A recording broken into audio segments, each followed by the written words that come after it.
Well, we got a little thunder, a little lightning, a little hail. I was gonna go out and do my second workout of the day, but yeah, I mean, it's not looking too good. Not looking to get struck by lightning. There's gonna be one very disappointed little feller here. He's been squirming around like a squirrel on meth, wondering why the hell we're not going out there.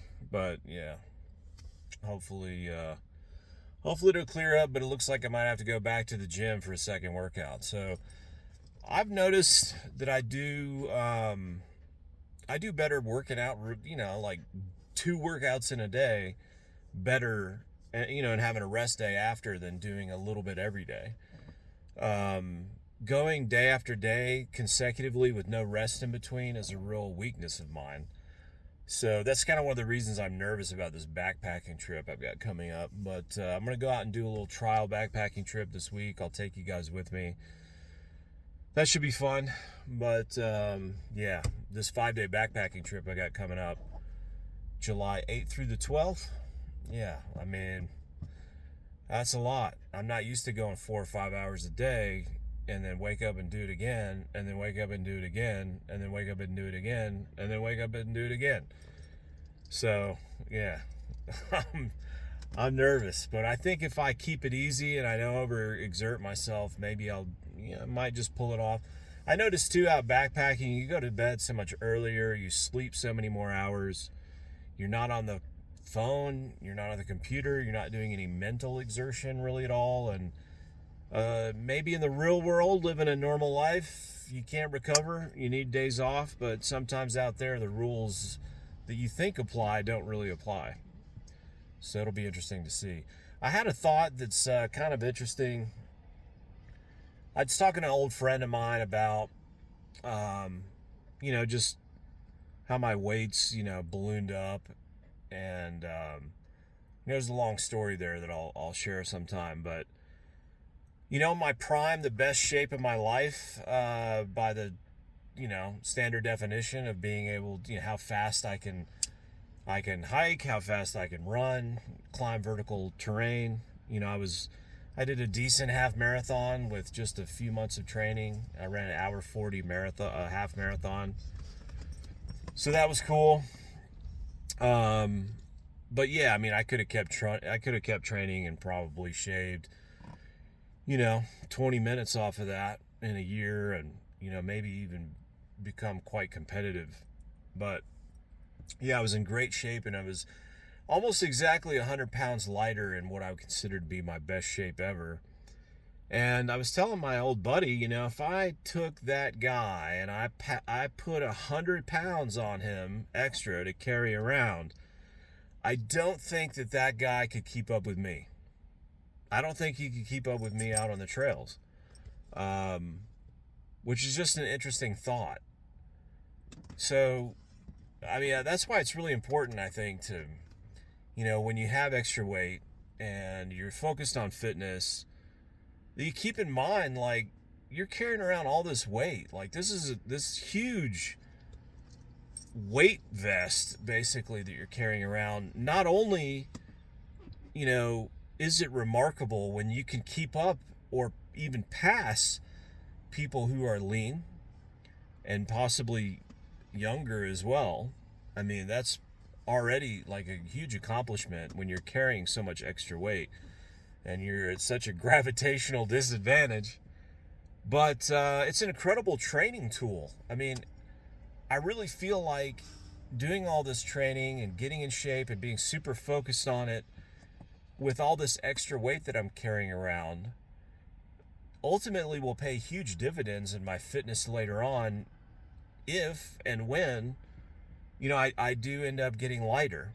I mean, I've lost weight. I'm hoping this will be the 5th year in a row that I've lost weight. I've lost an average of a pound a month, right? And that's the best way to lose it. It's been automatic. It's been slow. It's not all been in a straight line.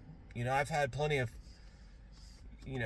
periods of many, many months, even a half a year, where I didn't lose any weight and then lost weight more rapidly in various phases and stuff like that. But Yeah, I mean, someday, if I stay focused on my fitness, I keep training, I keep losing a pound a month, on average, year after year after year, potentially I could go out and be in phenomenal fitness. And that's kind of how I think about it. Use that extra body weight that you have as an incredible training apparatus, right? This is the best weight vest that money could buy, and it's on you for free. It's the best, rucking. Everybody's out there doing rucking. You don't need to do any rucking. You got extra weight on your body, and you do and everywhere you go, that extra weight is with you. And yeah, I mean, it's a really powerful thing to have that, and it's a really powerful fitness enhancer to have all that body weight. So take advantage of it. Take advantage of having that extra weight. And yeah, if you get lighter, hopefully, I think if you do the right things and you focus on your health and your fitness, eventually you will. If you get lighter, I mean, you're going to be a total badass. I can hardly run right now, right? I can hardly run. My last time I came out here, I was shooting for a new PR, better than 23 minutes and 34 seconds around this 1.5 mile loop with a couple hundred feet elevation gain max. And I busted out 23:02, which I was really happy with, but I was probably running 20% of it, 25% of the time. The rest of the time I had to walk it. But I mean, let me keep training for several years with all this extra weight. Let me get to where I can run 100% around this loop. And yeah, if I ever get back down to 180, 170, I mean, I'm going to be able to run like greased lightning out there. I mean, I really think that I'll be able to run very fast times. I think my feet will be able to withstand any kind of punishment that hiking and running do. As well as, my joints and everything, I think will be accustomed to getting banged around at 250 plus pounds. By the time I'm lighter, it's just going to feel like I'm on a cloud. So I'm going to have super crazy strength and bone density and fitness, and carrying around less weight. It's just going to feel like I am weightless. So I'm excited about that. Honestly, I don't want to lose the weight fast. I want to hold on to this weight and make sure that the weight loss is really slow, because I know that this is a huge opportunity to achieve incredible fitness and incredible prep for doing serious hiking and running and stuff like that, which I hope to do in the future. So anyway, just another kind of change in perspective that might help you embrace the extra weight, take advantage of it, and prepare and set yourself up really well for several years down the line when your fitness is boss and maybe you're a little bit lighter. You should be able to haul ass and stay healthy while you're doing it. So that's it for today. Peace.